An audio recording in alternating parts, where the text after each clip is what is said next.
And we have a chance to talk with another member of the reunion today, and that is Francis Karst, who his nickname is Blue. He's from South Dakota. Francis, good to see you. How's the reunion been so far? Great, super, with a bunch of guys that we had in Vietnam for 50 years ago. This is awesome to see their children and grandchildren and getting along great with them and reminiscing. It's super therapy too. Very good. Now, what have been some of the highlights of? I know you got to West Point and did some sightseeing. What have been the highlights so far? West Point, with being in the military and all the history of West Point for 200 years back is awesome. And what the cadets have to go through training at West Point is phenomenal, and maybe they'll help our country a lot, which I believe. Very good. Now, you were a Marine, is that correct? Yes, sir, I was a Marine. And tell us the name of the unit again. Delta 15, 1st Battalion, 5th Marines. Very good. How you saw a little bit of the training at West Point? The freshmen are going through basic training right now. How did that compare to what you went through in basic training for the Marine Corps? When we were in the Marine Corps, it was pretty brutal at that time. They had to shape us in, and there was a lot of draftees come in, and it was different times as it is now. The country was in turmoil, and after the Korean War and then come the Vietnam War after World War II, they never had the country was losing its dedication to patriotism. So they had to bring you down in the Marine Corps and then build you back up from there, which they did a fine, great job.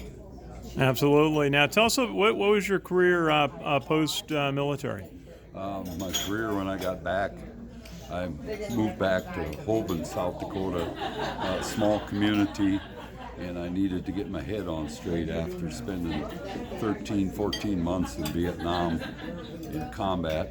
It took me a while. I never touched a gun for 5 years at home, so I was just kind of worried that anything would set you off. And finally, everything settled in a small community of 700 people. It filled in and it settled a person down. We never had reunions till '82, and once we got to the reunions and discuss things with your other members, and they'd have a whole new aspect of life as the battle went when we fought, and it was very good therapy for us. Well, you mentioned you're not only an American Legion member, but you are a post commander. Tell us a little bit about your post. Yeah, post in Holben, South Dakota was founded in 1920. We have 96 members now, and there's 5 or 6 from Delta 15, I think it's 6, that joined our post because they come out for my daughter's wedding and had such a tremendous time in Holben in a small community, and they just loved the Holben post, so we signed them up and took their membership. Great time. Well, that's a great way to do it, to attract new members, invite them out to a wedding. That's neat. Tell us, what's the best part of being a part of the American Legion? How has the American Legion helped you following your service in the Marine Corps? Yeah. The American Legion helped retain your veterans benefits was tremendous, and it gives a place for our returning veterans from the Gulf Wars to discuss what happened in Vietnam, and we still have 2 World War II vets, and the stories they tell will be lost forever. So if we have them meeting and we get to visit with them, and they're 95 and 96 years old, and they just enjoy telling what happened in World War II versus what happened now, which is awesome. And then we get the Iraqis and Afghanistan vets come back, and we got about 12 members from those eras. So, but we're in a small community, so we don't get any of the youth. The youth goes to wherever they get jobs. So jobs have been for them, that's where they go.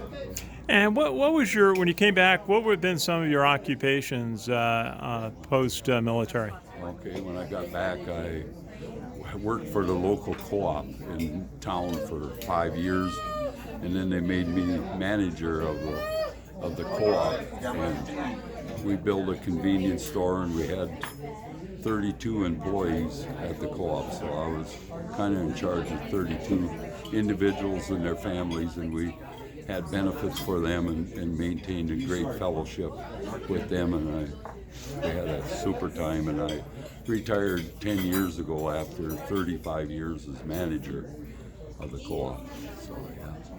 Well, maybe to finish, tell us a little bit about how you want your service in Vietnam and that of your unit and that of everyone you served with in Vietnam. How do you want today's generations to view that? I wanted to observe the pains and sufferings that we went through when you joined the service. You signed the line that you will defend the Constitution of the United States of America. You aren't defending the president, you aren't defending the vice president, you're defending the Constitution. That's what I wanted to get through to the people. I was shocked, I never knew that until I swore in, and I was just amazed. But that's what I wanted them to understand. There's people that give a lot, and a lot we lost, men over there. So. Absolutely. Well, Francis, thank you for being a member of the American Legion, a post commander, and on behalf of everybody at the Legion and our 350,000 members in the Sons, thank you for your service to our country. Great to meet you. You're welcome. Thank you. Our pleasure.